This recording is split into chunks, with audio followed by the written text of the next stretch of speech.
Warahmatullahi wabarakatuh. Selamat malam teman-teman. Jumpa lagi dengan saya Dwi Santoso dalam live sharing menulis.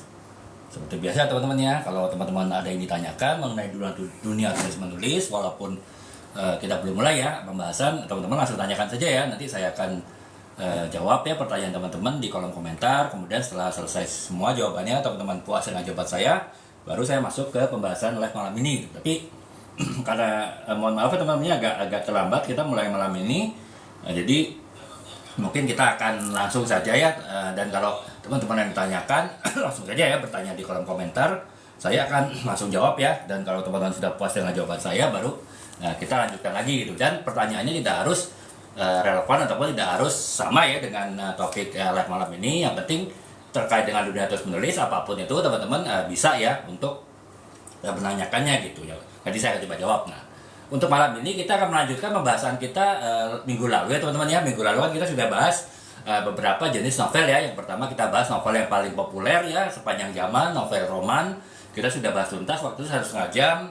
Kemudian setelah itu live berikutnya saya bahas mengenai novel yang sedang naik daun ya, yang sekarang sudah menduduki posisi nomor 2 di pasar novel dunia dan juga pasar novel Indonesia, yaitu di novel fantasi gitu. Jadi kita bahas juga tuntas sekitar 1,5 jam. Dan untuk malam ini kita akan lanjutkan ke pembahasan jenis novel berikutnya ya.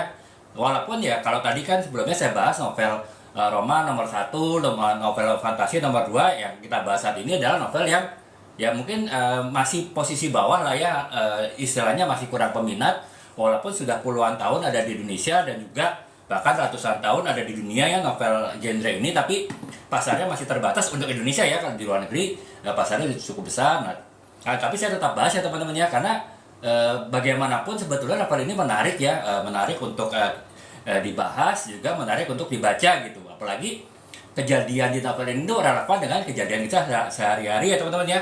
Ya mungkin kalau teman-teman sempat mengikuti ya berita di TikTok ya, paling tidak scrolling seminggu-minggu ini kan kita sering mendapati informasi ya mengenai penangkapan ya pelaku-pelaku kejahatan gitu, terutama ya mungkin kalau sekarang yang lagi ramai pelaku korupsi ya, dengan beberapa orang, beberapa profesi yang terakhir ini bahkan sangat ramai sekali ya, pro dan kontra penangkapannya.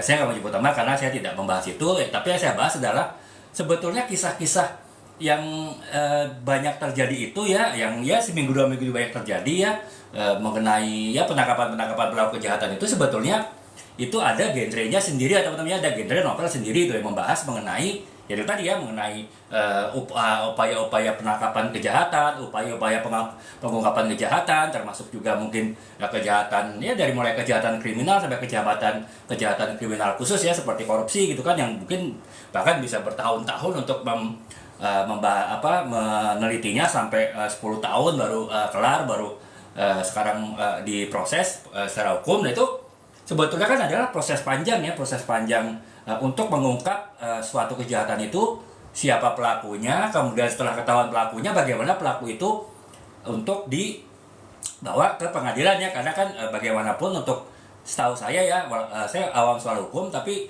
setidaknya untuk kejaksaan bisa mengajukan seorang tersangka itu menjadi tersangka dan kemudian dibawa ke pengadilan, itu paling tidak harus ada 2 alat bukti yang kuat ya. Dan ya untuk pencarian alat bukti itu kan bukan hal yang mudah ya, apalagi kalau pelaku kejahatan itu sangat pintar, sangat lihai, sangat licin, sehingga mungkin bukti-buktinya itu sulit didapat ya. Bisa jadi pencarian buktinya itu juga akan cukup lama ya, sehingga ya akhirnya prosesnya cukup panjang dan berliku-liku gitu. Jadi kisah-kisah itu sebetulnya ya kalau kita tahu kan novel itu sebetulnya adalah potret dari kisah dunia nyata kita ya, kehidupan nyata kita gitu, terutama ya novel-novel yang sifatnya realisme ya, jadi novel-novel yang berdasarkan pada kehidupan kita sehari-hari gitu. Ya contoh ya novel percintaan ya, roman itu kan kehidupan kita sehari-hari kan, itu jadi kejadian di novel-novel itu pasti potret dari kejadian sebenarnya di dunia nyata gitu, entah siapa yang mengalaminya. Nah sama dengan kalau kita bahas novel yang ini ya, mengenai itu tadi ya pengungkapan kejahatan, kemudian bagaimana membongkar kejahatan, itu sebetulnya juga novel-novel yang bergenre ini itu ya sebenarnya potret dari dari pengungkapan kejahatan terjadi gitu. Itulah kenapa agak mengherankan juga gitu, di mana di Indonesia mungkin banyak ya kejadian-kejadian yang misterius, kejadian-kejadian kejahatan yang harus diungkap oleh oleh penegak hukum atau oleh orang yang peduli terhadap hukum itu sangat banyak, tapi novel genre ini ternyata sangat sedikit ya. Bahkan dari hasil riset kecil yang saya lakukan, sama bisa dibilang belum ada sama sekali novel yang totally 100% bergenre ini gitu di Indonesia. Jadi kalaupun ada novel-novel yang bergenre ini itu hanya sebetulnya setengah-setengah ya, artinya setengah novel bergenre ini, setengahnya lagi bergenre yang lain gitu. Beda ya, di luar negeri itu banyak novel-novel yang bergenre seperti ini gitu, walaupun tetap popularitasnya tidak bisa mengalahkan novel roman, tidak bisa mengalahkan novel fantasi, tapi populasi novelnya itu cukup banyak di luar negeri ya. Ya, ini sekedar clue saja teman-teman ya. Genre apa kita akan bahas malam ini? Salah satu novel klasik di genre ini yang sangat terkenal di luar negeri, dan itu menunjukkan bahwa novel-novel bergenre itu sebetulnya sudah cukup banyak pasar di luar negeri, itu adalah novel Sherlock Holmes teman-teman ya. Kalau teman-teman ya pasti saya yakin walaupun belum pernah baca paling tidak tahu ya tokoh novel Sherlock Holmes, yaitu itu adalah novel yang menjadi istilahnya titik tonggak dari keberlangsungan novel genre ini gitu. Dan ya tanpa saya harus menyebut genrenya apa, teman-teman sudah bisa paham ya. Malam ini kita akan bahas genre sebuah novel yang sangat spesifik dan sangat kalau di Indonesia sangat sedikit sekali peminatnya, sangat sedikit sekali penulisnya. Tapi ya ternyata novel ini menarik juga dibaca ya. Jadi novel yang tadi saya kasih clue Sherlock Holmes itu yaitu adalah novel, kalau teman-teman pernah dengar, novel misteri ya. Jadi novel bergenre misteri, atau mungkin kalau secara spesifik lagi novel bergenre investigasi. Nah itu adalah novel yang gak adalah potret dari kehidupan dunia nyata ya. Jadi di mana di dunia nyata itu banyak kejahatan, kemudian bagaimana kejahatan itu diungkap, kemudian bagaimana akhirnya kebenaran itu terungkap karena tertangkapnya pelaku kejahatan. Nah itu adalah merupakan potret dari kehidupan nyata yang dipindahkan ke dalam novel yang bergenrekan misteri atau novel investigasi. Jadi itu ya teman-teman, sekadar pengantar untuk menunjukkan bahwa malam ini kita akan bahas ya segala hal ya terkait dengan novel yang bergenrekan misteri atau bergenrekan investigasi gitu. Jadi langsung saja teman-temannya, karena waktunya sudah cukup malam ya, langsung saja kita bahas kenapa novel misteri ataupun investigasi itu adalah novel yang unik ya. Saya bilang ya, kalau kita bicara novel percintaan, apapun subgenrenya ya pasti ya udah pasti ya kita tahu percintaan itu sangat universal ya, sangat lumrah ya, apapun ceritanya gitu. Ataupun novel fantasi sekalipun ya, kita bicara dari Harry Potter, kita bicara dari Lord of the Ring, itu kan sangat ini ya, sangat banyak lah ya, artinya sangat cukup banyak novel yang ditulis berkaitan dengan itu, sehingga tanda petik bukan novel yang sifatnya khusus ya. Jadi novel yang tetap yang bersifatnya adalah novel populer, novel yang banyak ditulis, banyak dibaca gitu. Nah, untuk novel misteri ini adalah novel yang dari sisi penulisnya nggak banyak, apalagi untuk Indonesia. Nanti saya akan sebutkan hanya ada 3 penulis Indonesia yang agak spesialis di novel misteri. Itu pun mereka tidak ada novel yang pure 100% novel misteri ya. Pasti novel misteri digabungkan dengan novel science fiction, novel misteri digabungkan dengan novel percintaan gitu. Jadi tidak ada yang pure murni adalah novel misteri seperti Sherlock Holmes tadi saya kasih contohkan ya. Tapi itu ya, jadi penulisnya sedikit, otomatis judul novelnya sedikit, ya pembacanya saya yakin juga sedikit ya. Walaupun nanti di bagian akhir saya jelaskan bahwa di tahun-tahun belakangan ini novel investigasi, novel misteri yang dari penulis Indonesia itu sudah mulai bisa diterima oleh pembaca ya, walaupun masih tetap terbatas gitu pembacanya. Nah sekarang kita berangkat dari novel investigasi dulu. Apa definisi ya teman-teman, novel investigasi ataupun novel misteri gitu. Jadi pada intinya dalam sebuah novel investigasi ataupun misteri itu dia berfokus kepada elemen ketegangan, teka-teki, dan juga pengungkapan suatu rahasia gitu. Jadi rahasianya ya biasanya kejahatan ya, apakah itu pencurian, pembunuhan, ataupun juga penculikan, atau juga mungkin kejahatan kriminal khusus ya seperti korupsi kan, itu kan masuk ke dalam kriminal khusus. Dan itu adalah inti dari novel investigasi ya. Jadi saya ulangin lagi, unsur utama dari novel-novel misteri, novel-novel investigasi itu adalah ya novel-novel yang pertama bercirikan ketegangan. Jadi isinya tuh suspense ya, ketegangan sepanjang cerita, kemudian ada misteri di situ, ada teka-teki untuk mengungkapkan suatu kejahatan. Jadi itu ya kurang lebih ya teman-temannya definisi dari novel misteri ataupun novel investigasi gitu. Jadi Itu umumnya kalau awalnya dulu ya, kalau kita bicara Sherlock Holmes itu kan adalah detektif kan. Jadi novel-novel misteri zaman dahulu kala itu tokoh utamanya pasti seorang detektif ya, seorang penyelidik gitu.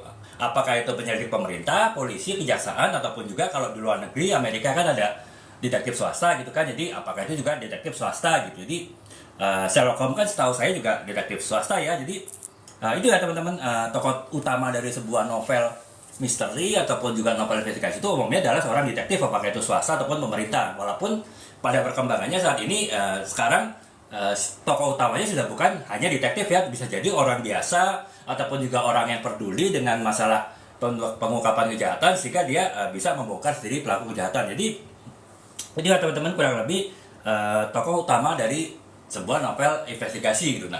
Kemudian apa sih ciri-ciri ataupun elemen kunci dari sebuah novel investigasi ya, novel ini apa namanya, novel misteri ataupun novel investigasi? Ciri-cirinya yaitu ada 4 ciri-ciri teman-teman ya. Ada 4 ciri-ciri utama dari sebuah novel investigasi gitu. Jadi novel misteri gitu. Yang pertama ada teka-teki utama ataupun kasus gitu. Jadi ya, istilahnya ya kalau kita bicara novel percintaan gitu kan, pasti saya selalu bilang pasti ada konflik kan, konflik antara pria dan wanita gitu. Kalau kita bicara novel investigasi itu pasti harus ada teka-teki dan ataupun kasus gitu ya. Jadi nggak mungkin novel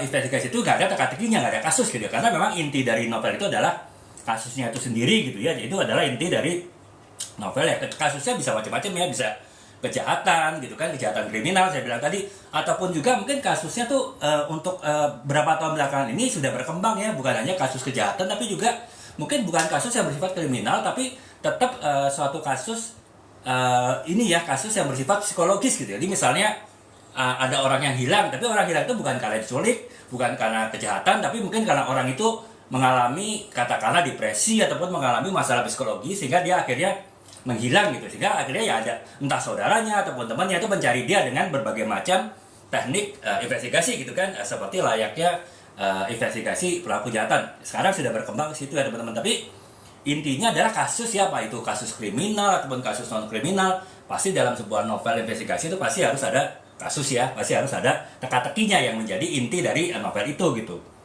Nah kemudian yang kedua adalah ada petunjuk ya teman-temannya, ada petunjuk atau clues gitu. Jadi mungkin kalau teman-teman pernah baca ataupun pernah nonton film ataupun novel detektif ya, novel-novel investigasi ya, bisa dibilang tidak pernah sebuah novel itu ataupun sebuah film itu bercerita dari awal sampai akhir tanpa ada bukti-bukti ataupun ada clue ya, bukti-bukti kecil yang disampaikan sepanjang novel itu. Jadi pasti sepanjang novel tadi, mungkin novel itu ada 10 bab, setiap babnya pasti ada pengungkapan bukti-bukti gitu. Nggak mungkin tanpa ada bukti-bukti langsung bab 10 akhirnya terungkap penjahatnya siapa gitu. Ataupun juga misalnya tanpa novel itu berakhir tanpa ada pengungkapan bukti sama sekali gitu kan. Jadi pasti ada pengungkapan bukti. Nah makanya bukti-bukti itu apakah bukti-bukti kecil atau bukti-bukti yang disampaikan secara bertahap ataupun bukti-bukti besar itu pasti ada di dalam sebuah novel misteri ya, novel investigasi. Jadi itu ya teman-teman ya. Yang kedua adalah clue ataupun bukti-bukti ataupun petunjuk gitu.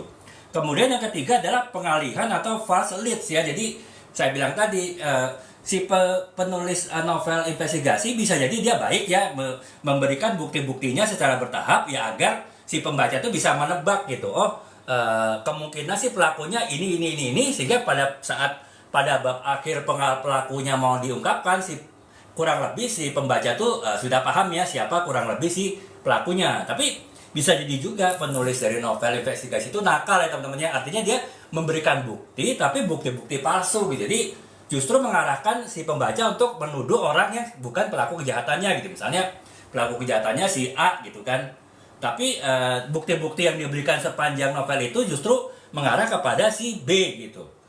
Dan pada akhirnya di bagian akhir baru terungkap bahwa pelaku kejahatannya si A bukan si B. Itu bisa ya teman-teman. Jadi bukti bisa dua ya, bukti memang yang diarahkan oleh penulisnya untuk memberikan petunjuk kepada pembaca, ataupun juga bukti yang untuk tanda petik menjebak ya, untuk memberikan istilahnya pemikiran yang salah terhadap pembaca agar menuduh orang lain yang ternyata bukan pelaku kejahatan gitu. Jadi kurang lebih itu ya. Nah, jadi itu ketiga teman-teman ya, bukti palsu ya ataupun bukti false leads lah kalau bahasa ininya ya, bahasa novelnya gitu. Jadi itu ya teman-teman, komponen utama dari sebuah novel investigasi ada 3 ya. Yang pertama adalah adanya teka-teki ataupun kasus, yang kedua adalah bukti-bukti ya, bukti-bukti yang benar, baik itu disampaikan secara bertahap ataupun mungkin nanti di akhir novel adalah bukti yang lengkapnya.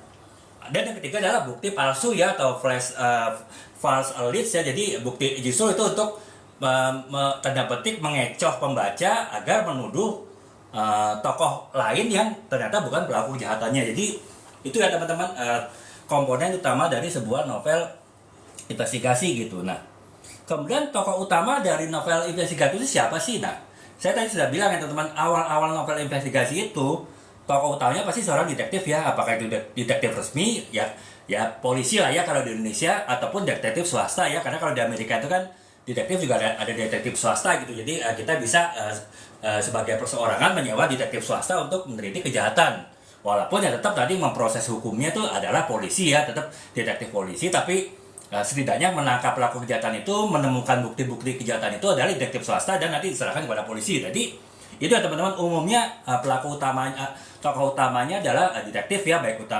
pemerintah ataupun swasta gitu. Nah, tapi kalau saat ini saya bilang teman-teman, kan sudah berkembang ya, jadi sekarang tidak hanya detektif gitu, mungkin bisa jadi orang biasa tapi dia punya kemampuan untuk melakukan investigasi, itu bisa saja ya mengungkapkan kejahatan. Misalnya jurnalis, kalau di luar negeri wartawan, jurnalis itu kan sering juga dijadikan tokoh pelaku yang mengungkapkan pelaku kejahatan gitu kan ya, karena kalau di luar negeri kan kita juga tahu ada wartawan ataupun jurnalis investigasi gitu kan, emang dia dibekali dengan kemampuan investigasi seperti polisi, seperti detektif swasta, sehingga dia juga bisa mengungkapkan kejahatan, walaupun tujuan pengungkapan kejahatan itu ya lebih kepada untuk nanti dia bisa membuat berita eksklusif ataupun juga tulisan eksklusif di media ya, dari apa yang telah dia ungkapkan tadi gitu. Jadi kurang lebih itu ya, sekarang lebih banyak lagi gitu ya menjadi tokoh utamanya, walaupun ya awal-awalnya adalah seorang detektif ya.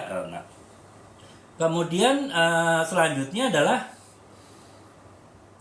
dalam sebuah novel investigasi itu pasti ada tokoh antagonis ya teman-teman. Kalau tokoh protagonis kan pasti ya si pengungkap kejahatan tadi, misalnya si detektif tadi ataupun juga seorang jurnalis tadi yang mengungkapkan kejahatan, itu adalah tokoh protagonis. Nah, tapi lawan dari tokoh protagonis itu adalah pasti tokoh antagonis ya. Tokoh antagonis itu ya biasanya si pelaku kejahatannya tadi gitu. Jadi apakah itu orang yang kejam ataupun jadi yang terlihat orang itu baik tapi sebetulnya kejam, itu tetap adalah tadi tokoh protagonis ya, tokoh yang ditangkap, yang dicari oleh si tokoh tokoh protagonis tadi, si detektif, yaitu adalah tokoh antagonis. Jadi teman-teman, kalau saya pernah bilang, di dalam sebuah novel percintaan, tokoh protagonisnya itu biasanya adalah pasangan pria dan wanita, tokoh antagonisnya itu ya apakah itu mantan, apakah itu mungkin teman-temannya yang berusaha memisahkan, atau bahkan mungkin orang tuanya yang nggak setuju dengan kisah cinta mereka. Nah, kalau dalam novel misteri, tokoh protagonis, tokoh baik itu adalah detektif ataupun penyelidik, sedangkan tokoh antagonisnya yaitu ya pelaku kejahatannya ya, siapapun dia gitu, si pelaku kejahatannya itu. Jadi itu ya teman-teman, kurang lebih. Nah, kalau kita bicara latar belakang ataupun setting dari sebuah novel investigasi juga agak berbeda ya dengan novel-novel yang lain gitu. Jadi kalau kita bicara novel percintaan, biasanya kan latar belakangnya adalah tempat yang indah gitu, apakah di taman, apakah di pantai saat matahari terbenam, ataupun saat matahari terbit, sunrise di pegunungan. Itu ya biasanya penggambaran kisah cinta itu seperti itu gitu. Nah, kalau penggambaran isi dalam sebuah novel misteri beda ya, lebih kepada pemandangan yang suram gitu ya, pemandangan yang gelap ya, karena ya kan kita bicara novel investigasi itu adalah pengungkapan kejahatan gitu kan, suatu misteri dan teka-teki itu kan biasanya kan sifatnya kelam ya, sifatnya gelap ya, makanya bisa jadi latar belakang tempatnya itu adalah misalnya di kota yang sepi, ataupun di hutan, ataupun juga mungkin di suatu gang yang kumuh gitu kan. Jadi biasanya tempat-tempat yang suram seperti itu jadi latar belakang sebuah novel ini ya, sebuah novel yang investigasi. Walaupun kalau novel-novel kekinian bisa jadi sudah berbeda ya, kalau kita bicara kejahatan ini cyber ya, kejahatan melalui dunia internet, apakah itu mungkin pembobolan bank ataupun juga mungkin pembobolan kartu kredit kan ya, pasti sudah beda ya, nggak mungkin adalah tempat-tempat yang suram gitu, karena kan ya pasti minimal perlu komputer kan, minimal perlu laptop gitu, sehingga ya itu sudah mulai berubah ya, ada perubahan. Makanya nanti saya akan ungkapkan di belakang ya teman-teman ya, perkembangan novel investigasi dulu dengan sekarang itu sudah mulai ada perbedaan-perbedaannya gitu. Nah, jadi itu, nah sekarang alur cerita ya, dari sisi alur cerita novel investigasi itu sebetulnya seperti apa sih ya? Kalau alur cerita itu pasti berbelit-belit ya teman-teman ya, karena kan ya intinya dari novel itu aja elemen utamanya adalah misteri kan, adalah teka-teki gitu. Nah, kalau dengan adanya teka-teki otomatis pasti ceritanya berbelit-belit ya. Beda kalau kisah cinta, kita bisa bilang novel percintaan tuh wah cinta itu rumit, cinta itu pelik gitu. Tapi kan ya kalau kita bicara novel cinta, sepelik apapun kisah cinta adalah seorang pria dengan wanita, sesulit apapun masalah yang dihadapi oleh seorang pria dengan wanita, ya pasti alur ceritanya hanya berkaitan dengan si pria dan wanita tadi gitu kan ya. Misalnya ini lah novel Romeo dan Juliet gitu kan ya, pasti mau ada keluarga mafia yang membelakangi si Romeo dan Juliet tadi, ya tetap aja intinya adalah kisah cinta si Romeo dan Juliet ya. Sementara ya kisah-kisah keluarga mafia di belakangnya itu adalah kisah pendukung saja, kisah istilahnya yang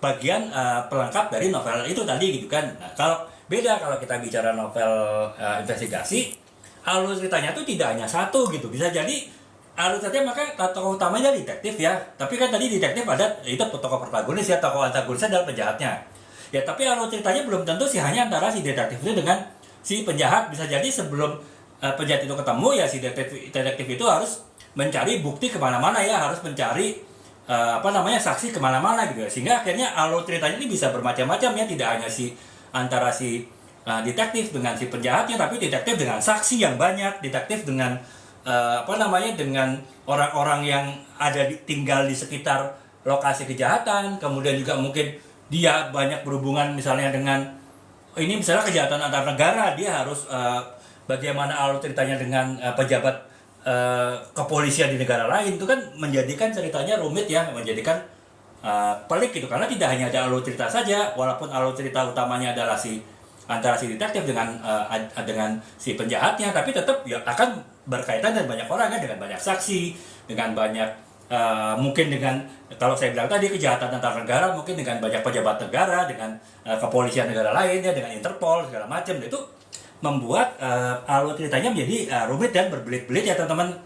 Itulah mengapa salah satu alasan novel investigasi itu sampai sekarang adalah novel yang peminatnya cukup sedikit dan penulisnya cukup sedikit ya, karena alur ceritanya rumit dan berbelit-belit gitu. Dari sisi menulisnya akan lebih sulit ya daripada menulis novel dengan hanya satu ataupun dua alur cerita gitu. Nah, dari sisi bacanya juga lebih rumit lagi gitu. Jadi tidak semudah membaca novel ini. Misalnya novel percintaan yang saya tulis ya, ataupun novel anak ya, novel Cita Keberawal Pesantren, ya itu ya relatif mudah bacanya ya, karena alur ceritanya hanya satu aja gitu. Tapi kalau membaca novel misteri, novel investigasi dengan alur cerita yang sangat panjang, sangat banyak, yaitu akan rumit ya, sehingga akhirnya tidak banyak orang yang membaca untuk novel-novel investigasi, karena umumnya orang baca itu kan untuk pengisi waktu luangnya, untuk hiburan, untuk healing gitu. Jadi ya lebih untuk hiburan gitu, sehingga akhirnya mereka nggak mau terlalu rumit untuk membaca ya. Jadi itu ya teman-teman, kurang lebih alur ceritanya dari sebuah novel investigasi itu ya pasti alur cerita yang rumit ya, sehingga ya menyebabkan ya penggemar ataupun peminat dari novel ini juga terbatas ya. Jadi dan alur ceritanya itu bisa jadi tidak terduga teman-teman. Saya bilang tadi si tokoh misalnya si detektif itu sudah menduga bahwa pelaku kejahatannya si A gitu kan, semua bukti itu mengarah si A, tapi pada akhir penyelidikan akhirnya ketahuan bahwa si A itu bukan pelakunya, tapi pelakunya adalah B gitu. Ataupun katakanlah si A itu hanya membantu si pelaku, tapi pelakunya utama ataupun juga mungkin otak dari kejahatan itu adalah si B gitu kan. Nah, padahal si B itu adalah orang yang dekat dengan si detektifnya misalnya. Itu kan berarti kan bisa jadi di bab akhir dari novel itu semua dugaan ataupun semua perkiraan dari detektifnya itu bisa berubah total kan. Itulah makanya perubahan alur cerita, plot twist itu sering terjadi juga ya dalam sebuah novel investigasi gitu. Mungkin kalau di novel yang lain perubahan alur ceritanya, novel percintaan terutama ya, itu tidak terlalu banyak ya. Kita dari awal sampai akhir sudah bisa nebak nih,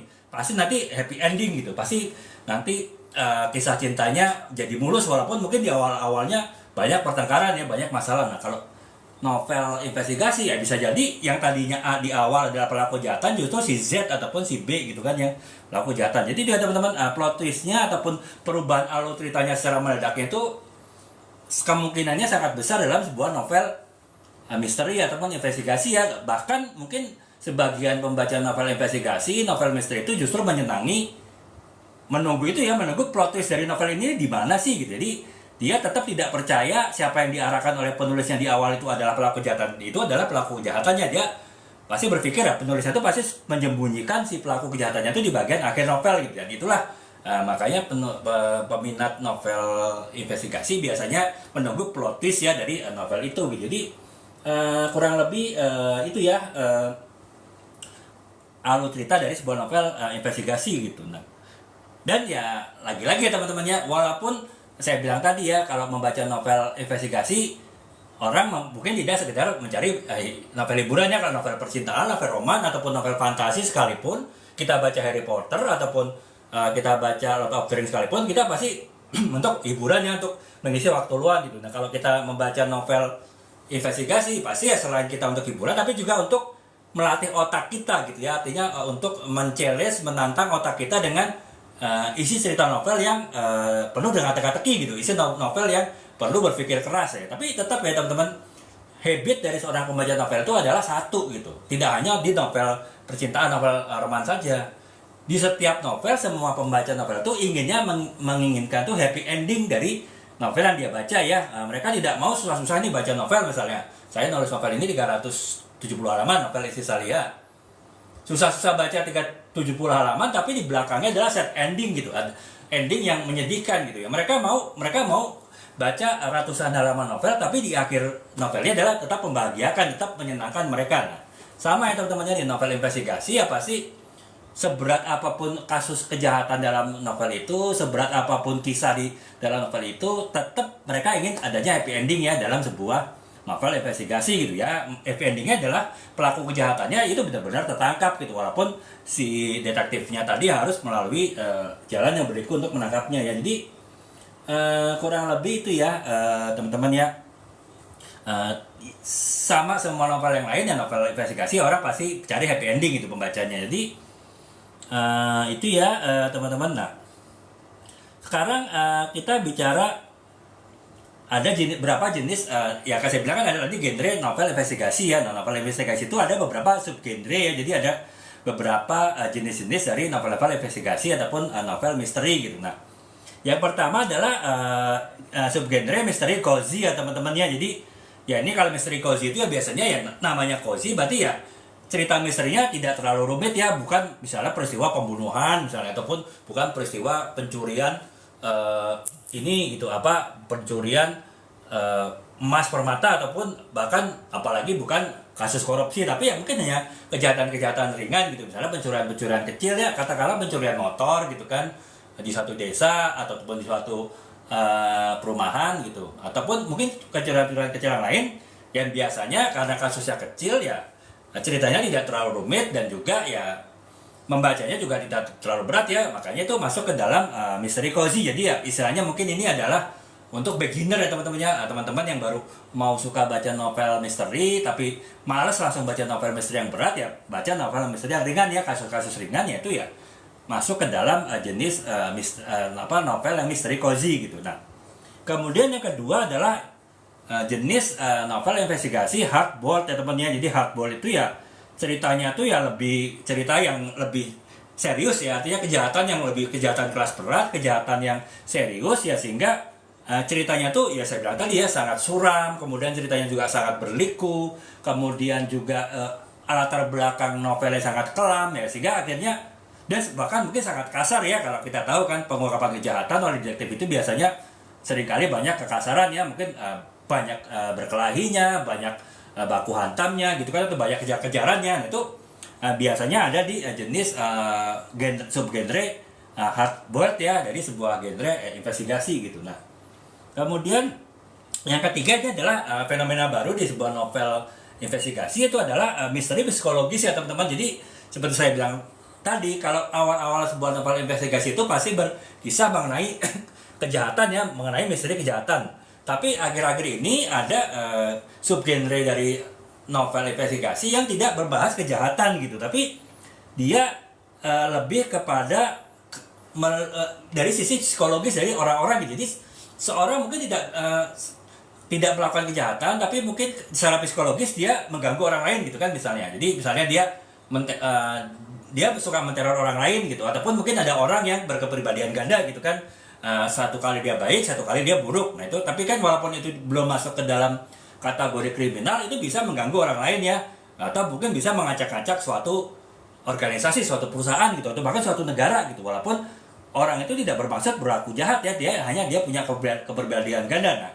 Nah, topik-topik seperti ini itu masuk ke dalam misteri psikologis ya. Jadi yang teka-tekinya itu bukan teka-teki mencari siapa pelaku jahatannya, tapi teka-teki dari sifat psikologis seseorang, yang sifat itu bisa nantinya mengarah kepada kejahatan atau setidaknya mengganggu masyarakat. Jadi itu ya teman-teman, adanya subgenre misteri psikologis, dia lebih kepada motif psikologi dari seseorang yang dilihat itu, tapi bukan kepada investigasi ataupun juga penyelidikan ke kasus kejahatannya ya. Jadi kurang lebih itu ya teman-teman. Nah kemudian yang keempat adalah misteri sejarah ya. Jadi kalau misteri sejarah ini ya, itu tetap adalah kisah misteri tapi dikaitkan dengan peristiwa sejarah tertentu gitu kan. Jadi misalnya di Indonesia gitu kan, dulu waktu tahun 45 ada perjuangan kemerdekaan.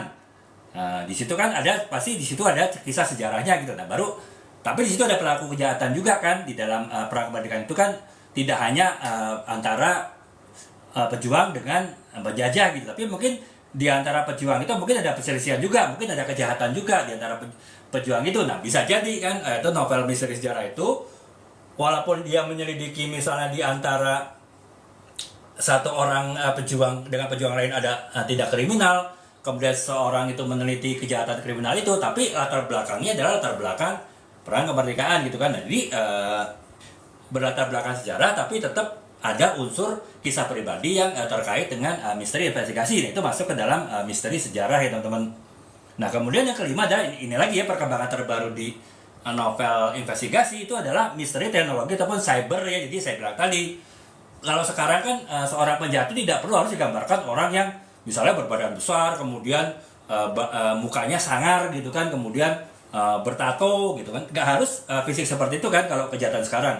Bisa jadi orang yang tampangnya klimis, kemudian dia pakai jas, kemudian senyum-senyum kemana-kemana, kemudian tampangnya mungkin kalau laki-laki ya banyak wanita yang tergila-gila dengan tampangnya gitu kan, tutur katanya manis. Bisa jadi dia adalah pelaku kejahatan ya. Ya misalnya dia adalah pelaku kejahatan korupsi gitu kan ya. Korupsi itu bisa juga misalnya korupsinya dalam bentuk kriminal cyber gitu kan. Jadi korupsinya misalnya dia mencuri uang di bank tapi masuk lewat akun gitu ya, sebagai hacker gitu kan. Jadi itu kan berarti masuk ke dalam misteri teknologi ataupun cyber ya. Jadi kejahatan yang tidak lagi dilakukan oleh orang dengan stereotip penjahat yang saya bilang tadi yang menyeramkan, tapi mungkin orang yang sangat terlihat baik, tapi dia bisa melakukan kejahatan melalui teknologi ya. Jadi dia tidak melakukan kejahatan dengan tangannya sendiri, tapi dengan bantuan komputernya, dengan bantuan laptopnya gitu kan, bisa membobol bank misalnya, rekening bank gitu. Jadi itu ya teman-teman subgenre misteri teknologi ataupun cyber gitu. Jadi itu ya teman-teman ya, ada 5 subgenre novel investigasi ya. Saya ulangi lagi sekilas, tadi saya sudah jelaskan detail kan. Yang pertama adalah misteri cozy atau misteri yang ringan, kemudian misteri hardboiled ataupun misteri kisah kriminal yang berat ya, yang perlu dengan kekerasan untuk mengungkapkannya. Kemudian yang ketiga adalah misteri psikologis. Jadi dia tidak tujuan dari novel itu tidak membahas mengenai pelaku kejahatannya, tapi motif-motif orang, motif-motif psikologi orang dari suatu peristiwa ataupun suatu peristiwa kejahatan gitu kan. Nah itu yang dilihat adalah motif psikologinya. Kemudian yang keempat adalah misteri sejarah.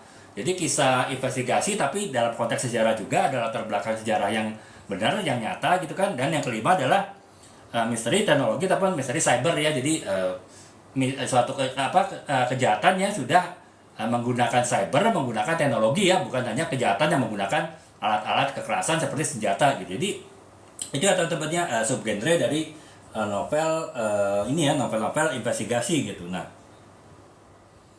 kemudian yang selanjutnya adalah contoh novel misteri yang terkenal saya bilang tadi ya teman-temannya, kalau di yang istilahnya menjadi pakem ataupun menjadi standar novel investigasi yang berkualitas di dunia ya Sherlock Holmes ya. Jadi karya dari Arthur Conan Doyle dari Inggris ya. Jadi Sherlock Holmes itu ya suatu seri novel yang bercerita mengenai ya seorang detektif Sherlock Holmes yang dibantu oleh temannya ya, Dr. Watson dalam mengungkapkan berbagai kejahatan. Itu pure adalah murni novel investigasi ya. Nanti saya jelaskan, di Indonesia itu tidak ada novel investigasi yang murni pure seperti si Sherlock Holmes ya. Pasti walaupun itu novel investigasi tapi digabungkan dengan novel yang lain gitu. Istilahnya antara mungkin si penulisnya itu tidak pede menulis novel yang benar-benar investigasi karena takut nggak ada yang baca, atau mungkin juga terlalu rumit ya untuk menulis novel investigasi di Indonesia, karena mungkin kalau menulis novel investigasi kan perlu pemahaman yang tinggi mengenai proses hukum, aturan-aturan hukum, kemudian juga bagaimana psikologi dari penjahat gitu kan. Itu kan harus perlu ilmu yang tinggi ya, sehingga mungkin ya karena mungkin penulisnya tidak pede bisa mempunyai itu semua, sehingga akhirnya dia menggabungkan novel misteri dengan novel genre yang lain gitu. Jadi tidak pure ataupun murni novel misteri gitu ya. Jadi itu ya teman-teman. Nah, itulah makanya teman-teman, antara satu negara dengan negara yang lain itu novel investigasinya karakternya pasti beda-beda ya. Ya saya bilang tadi, kalau di luar negeri, di barat itu banyak novel-novel yang benar-benar 100% novel investigasi, tapi di Indonesia tidak ada sama sekali novel yang murni novel investigasi. Pasti digabungkan dengan novel yang lainnya. Novel investigasi digabungkan dengan novel fantasi, novel investigasi digabungkan dengan novel romans ya, novel percintaan, atau bahkan ada juga novel investigasi yang digabungkan dengan novel science fiction misalnya gitu kan. Jadi nggak ada yang murni adalah novel investigasi. Nah, itu kenapa bisa berbeda-beda tiap negara ya, karena mungkin ada beberapa hal ya teman-teman ya, beberapa faktor yang menyebabkan kenapa karakter ataupun jenis novel investigasi satu negara itu bisa beda dengan negara yang lain. Yang pertama adalah karena perbedaan budaya dan nilai sosial teman-teman ya. Jadi artinya kalau di luar negeri kan budayanya sangat terbuka ya. Jadi mereka istilahnya tidak takut untuk mengkritik gitu kan. Nah, dalam mengungkapkan sebuah novel investigasi ya, bukan seringkali mereka harus menampilkan bagaimana kerja polisi gitu kan. Nah, kalau di Indonesia mungkin kerja polisi dianggap adalah sesuatu yang rahasia, sehingga penulis mungkin tidak pede ya untuk menulis benar-benar detail bagaimana kerja polisi di Indonesia gitu. Dan kalau kerja polisi mungkin ada juga polisi yang baik, ada polisi yang jahat kan. Nah, kalau mengungkapkan polisi yang jahat mungkin takut ada dampak ya ketika mereka menulis misalnya mengenai kisah polisi yang jahat di Indonesia gitu. Tapi kalau di luar negeri, di barat itu kan mereka nggak takut ya untuk menulis hal-hal seperti itu, sehingga ya otomatis ada perbedaan budaya dan sosial ya. Di luar negeri itu ya penulis bebas untuk bersuara apa saja, sehingga dia akhirnya bisa membuat novel yang benar-benar novel investigasi murni, bisa membuat novel yang benar-benar novel investigasi murni ya. Nah, karena ya sejelek-jeleknya sistem hukum di barat misalnya ya, si penulis itu bisa menulis dengan santai ya, dengan ringan gitu. Di Indonesia pasti mikir ya kalau mau menulis hal-hal yang kurang baik di sistem hukum Indonesia. Jadi itu ya teman-teman, perbedaan budaya dan sosial itu bisa membuat novel investigasi satu negara dengan di negara itu pasti berbeda ya, bisa begitu. Kemudian yang kedua adalah lingkungan dan latar belakang ya teman-teman ya tentu ya teman-teman, kalau di Indonesia mungkin latar belakangnya adalah keluarganya kuat, sosialnya kuat ya, mungkin lebih banyak membahas kisah-kisah kejahatan yang terkait dengan orang banyak gitu kan, bukan kejahatan yang individual. Kalau di luar negeri kan, di barat itu mereka lingkungan dan latar belakang kehidupannya itu sangat individual kan, sehingga bisa jadi mereka membahas topik-topik yang spesifik adalah kejahatan perseorangan. Misalnya mungkin mereka tidak segan-segan menulis kejahatan korupsi gitu kan, dilakukan oleh seorang pejabat atau mantan pejabat gitu, karena ya mereka terbiasa individual ya, artinya mereka menceritakan kehidupan individual dari tokoh kejahatannya. Sementara di Indonesia yang sangat guyup, sangat sosialnya sangat kuat ya, mungkin sangat jarang membahas novel investigasi tentang satu orang penjahat. Pasti itu adalah cerita kejahatan tapi tetap menyangkut dengan orang banyak gitu. Jadi itu ya teman-teman, kenapa ya novel investigasi di Indonesia dengan di barat tuh bisa beda ya, karena lingkungan dan latar belakangnya pun juga beda gitu ya. Kemudian juga pengaruh sejarah dan politik ya, itu bisa jadi ya teman-temannya. Kalau saya bilang tadi, kalau di luar negeri, di barat mau membongkar keburukan sistem hukum sejelek apapun ya mereka nggak khawatir ya. Mereka ya istilahnya itu adalah yang biasa gitu, sehingga ya nggak takut ya. Nah kalau di Indonesia kan ya pasti kalau membahas novel misteri, kerja polisi ya pasti nggak akan berani menulis sisi-sisi gelap ya, sisi buruk dari investigasi dilakukan oleh detektif di Indonesia gitu. Kayak karena ya itu tadi ya, sistem demokrasinya, kemudian sistem keterbukanya udah beda dengan di luar ya. Jadi ya itu yang membedakan ya. Menjawab juga mengapa novel investigasi Indonesia itu tidak ada yang murni novel investigasi, pasti digabungkan novel yang lain ya. Karena kalau mereka menulis novel investigasi yang murni bisa jadi membongkar itu tadi ya, sisi gelap dari sisi hukum yang si penulisnya mungkin tidak pede untuk menulisnya gitu. Jadi itu ya teman-teman.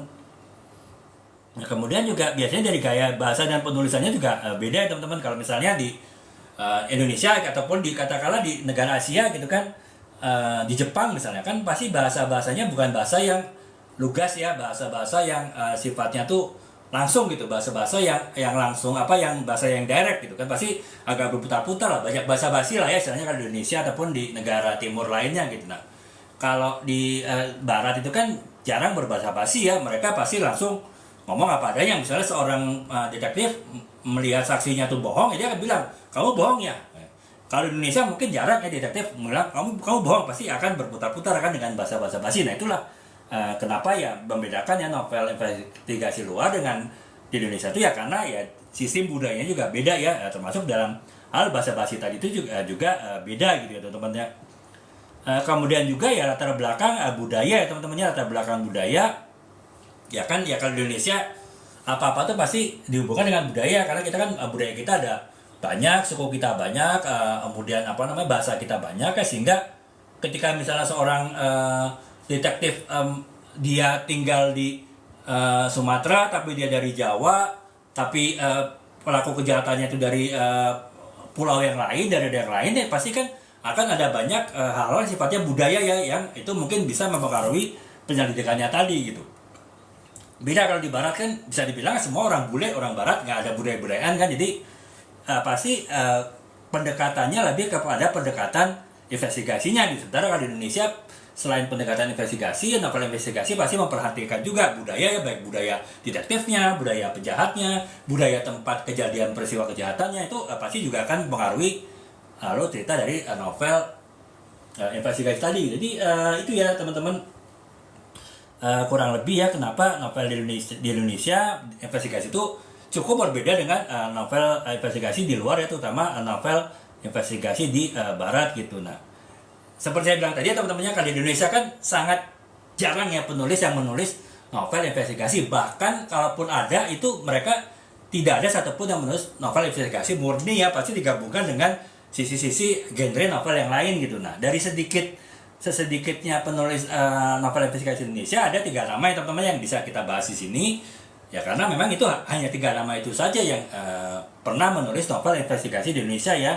Yang pertama adalah Seno Gumira Aji Dharma ya teman-teman. Jadi di sini dia menulis novel investigasi tapi lebih kepada mengkritisi sistem sosial sebenarnya. Jadi bukan kepada fokus ke kejahatannya, pengungkapan kejahatannya, tapi yang dikritisi adalah sistem sosialnya. Jadi ya dia tidak pure murni membahas kasus kejahatan di novelnya gitu kan. Nah, jadi si Seno Gumira Aji Dharma tadi gitu.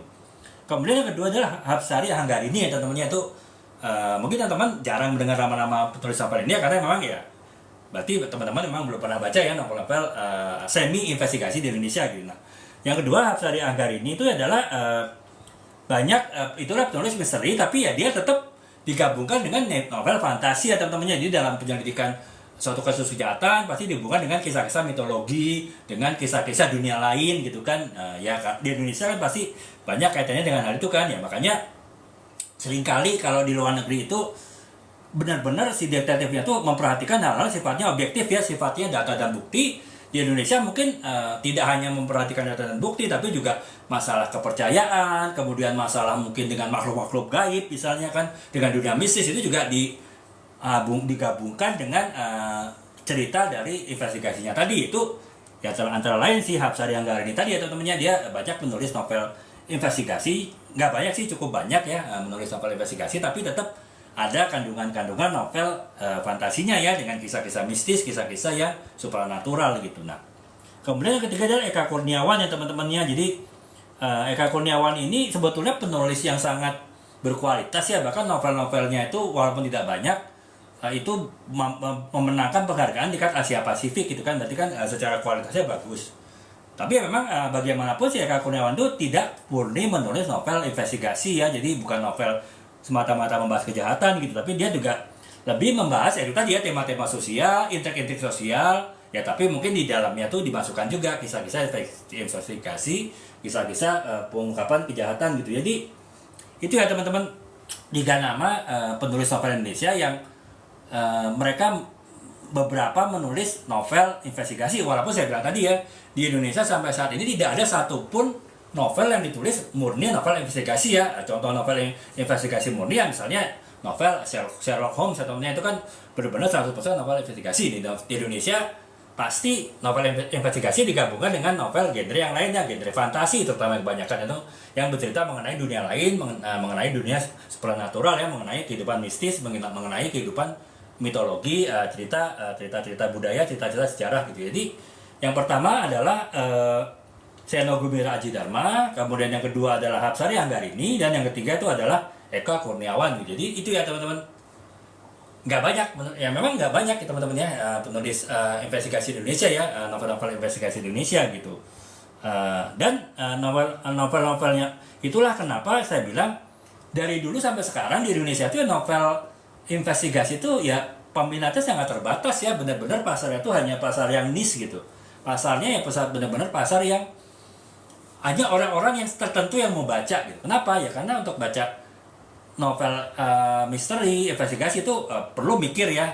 Tidak semata-mata kita mencari hiburan dengan baca novel, tapi ya perlu banyak berpikir. Itu kenapa itu tadi ya, gak banyak orang yang senang membaca novel investigasi, walaupun belakangan ini sudah mulai banyak yang senang menulis novel investigasi ya, karena ya kalau bagi kalangan Gen Z, walaupun kita sebetulnya prihatin ya dari sisi minat baca kita tuh sangat rendah ya, kita dari 63 negara yang diriset posisi minat baca kita 62, tapi sebetulnya Gen Z ini cukup banyak memberi harapan ya. Jadi walaupun ada Gen Z yang pemalas juga ya, pemalas membaca, tapi Gen Z yang rajin membaca juga sudah mulai banyak gitu, dan mereka bacanya bukan sekedar membaca bacaan yang ringan-ringan, tapi Gen Z yang minat bacanya tinggi itu mereka bisa mengapresiasi membaca novel-novel yang berat ya, termasuk novel-novel misteri. Itulah kenapa novel-novel misteri sekarang mulai mendapat tempat di kalangan Gen Z tertentu yang suka membaca ya, karena walaupun novelnya berat, tapi ya Gen Z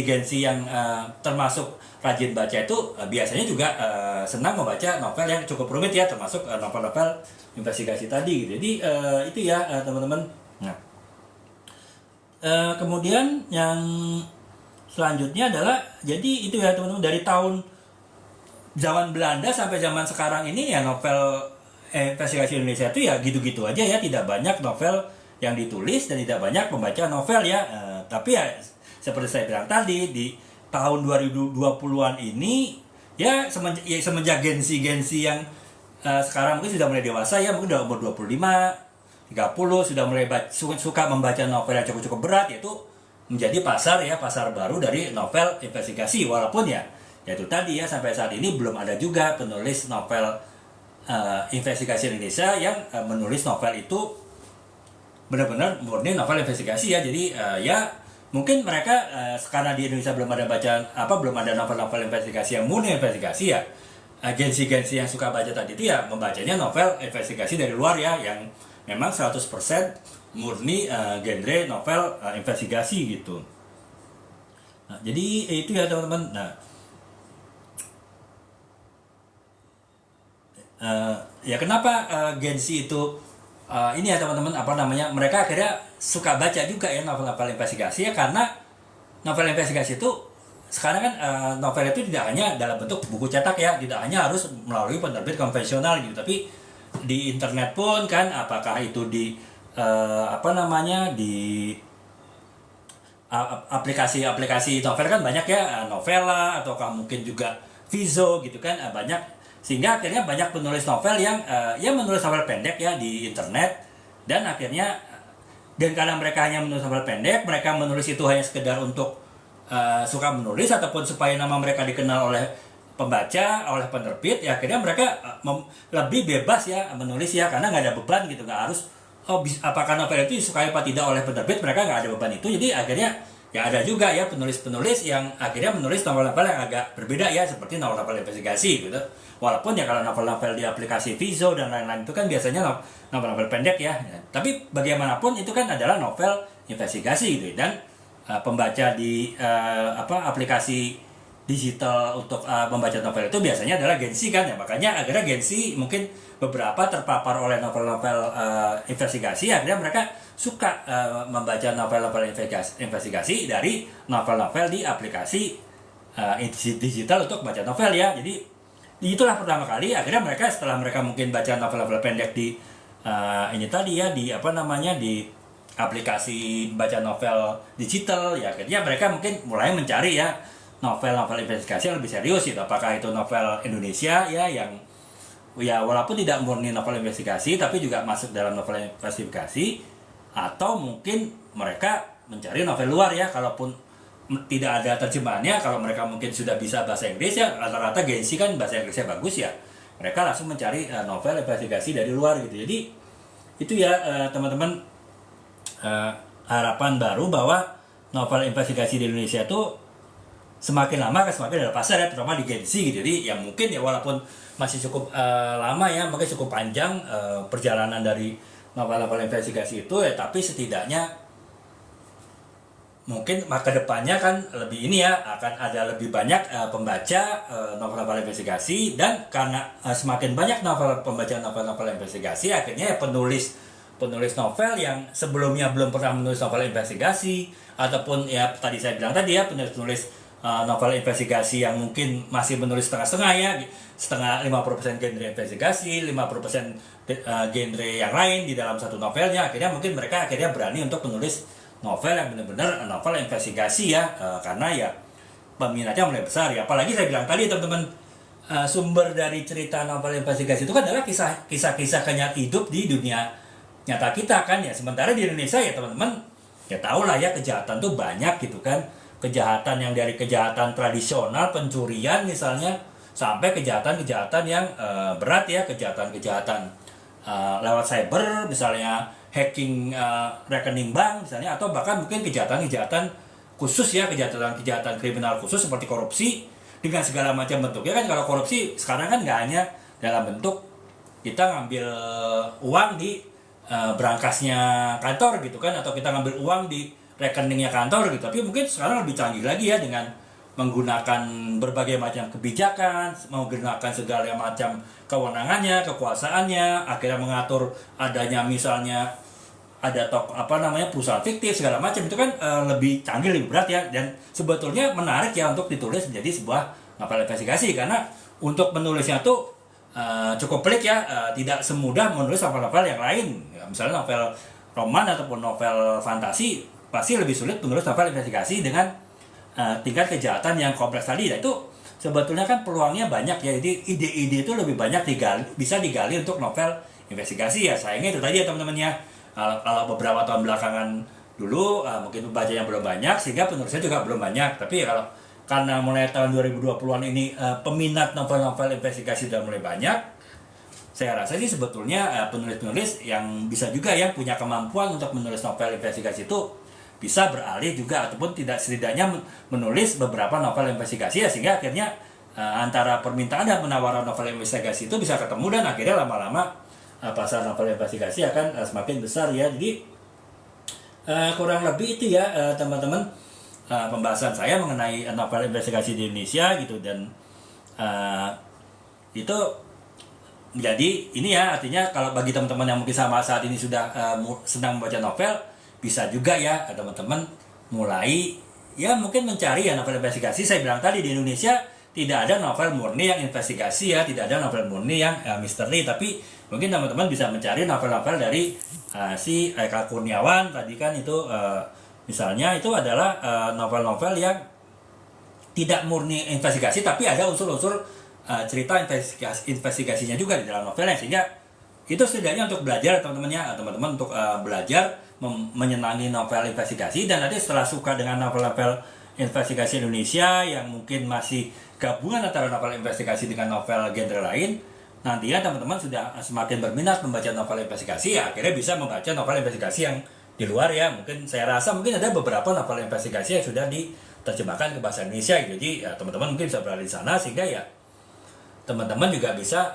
artinya meningkatkan kualitas literasi ya, kualitas membaca teman-teman gitu. Kalau tadi yang mungkin membaca novel yang ringan ataupun novel yang agak setengah ringan, ya bisa mulai membaca novel-novel yang berat ya, dimulai dari novel-novel investigasi ya, karena ya cerita investigasi itu menarik ya teman-teman. Ya sama ya kalau sekarang di TikTok ataupun di sosial media lain banyak dibahas mengenai kasus kejahatan, terutama kejahatan korupsi gitu kan, yang banyak terungkap dalam seminggu 2 minggu ini. Itu kita tertarik terhadap berita-berita kriminal seperti itu sebetulnya langkah awal ya untuk kita menyenangi novel-novel investigasi ya, karena pasti novel investigasi itu lebih dalam, lebih kompleks lagi ya, membahas alur cerita dari cerita di novelnya itu tadi gitu. Jadi itu ya teman-teman, dari saya ya, pembahasan untuk malam ini ya, kita bahas novel investigasi ya, untuk memotivasi teman-teman yang suka baca novel, untuk suka membaca novel investigasi. Dan kalau teman-teman yang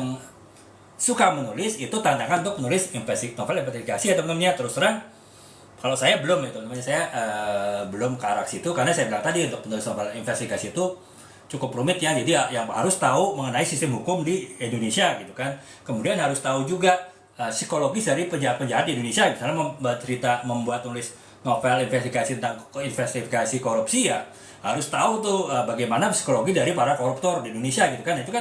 Itu tuh harus belajar lebih kuat lagi gitu. Kemudian juga bagaimana sistem para koruptor itu dalam melakukan korupsi kan. Ya saya bilang tadi, sekarang korupsi tidak hanya ngambil uang di brankas, tidak hanya ngambil uang di rekening kan, tapi dengan segala macam teknik yang rumit, ya bisa jadi si koruptor tadi itu menyamarkan kasus korupsinya kan. Itu berarti kan harus paham ya bagaimana cara permainan koruptor di penulisnya. Dan harus paham juga gitu bagaimana misalnya situasi penyelidikan di Indonesia seperti apa gitu kan, dan segala macam hal terkait dengan hukum dan sosial. Dan itu nggak gampang ya teman-teman ya, untuk belajar seperti itu gitu. Makanya mungkin kalau seorang jurnalis ataupun seorang detektif ataupun seorang polisi penyelidik di kantor polisi, mungkin mereka lebih mudah ya untuk bisa menulis novel-novel investigasi ya, karena keseharian mereka juga biasa berhadapan dengan hal tersebut, dan juga pengetahuan ataupun informasi mereka juga cukup lengkap ya dengan dunia tersebut, sehingga mereka tentu lebih mudah gitu untuk menulisnya. Mungkin itu juga kenapa sampai saat ini tidak ada penulis novel Indonesia yang murni menulis novel investigasi, karena kalau penulis petugas hukum nggak terlalu berani menulis novel yang benar-benar investigasi, karena mereka kurang paham benar-benar mengenai dunia investigasi di Indonesia. Sementara mungkin apakah itu jurnalis ataukah itu penyidik di kepolisian, mungkin belum ada yang tertarik untuk menulis novel ya, sehingga akhirnya ya belum ketemu nih, belum ada satupun novel investigasi di Indonesia yang murni bergenre novel investigasi gitu. Jadi itu ya teman-teman, tujuan saya ya untuk membahas kali ini. Semoga teman-teman bisa menginspirasi, memotivasi teman-teman ya untuk menyenangi atau bahkan menulis novel investigasi gitu. Demikian teman-teman ya, terima kasih atas perhatiannya. Semoga memberikan inspirasi, semoga bermanfaat. Dan nanti untuk selanjutnya, live selanjutnya saya akan bahas lagi ya genre-genre novel yang lain gitu. Jadi ya supaya ya sebagai pembaca kita bisa mengetahui banyak pengetahuan mengenai genre novel. Sebagai penulis juga mungkin bisa menantang kita, men-challenge kita untuk menulis lebih banyak genre novel di luar genre novel yang sudah biasa kita tulis gitu. Demikian teman-teman, terima kasih atas perhatiannya. Semoga menginspirasi. Assalamualaikum warahmatullahi wabarakatuh. Selamat malam. Salam.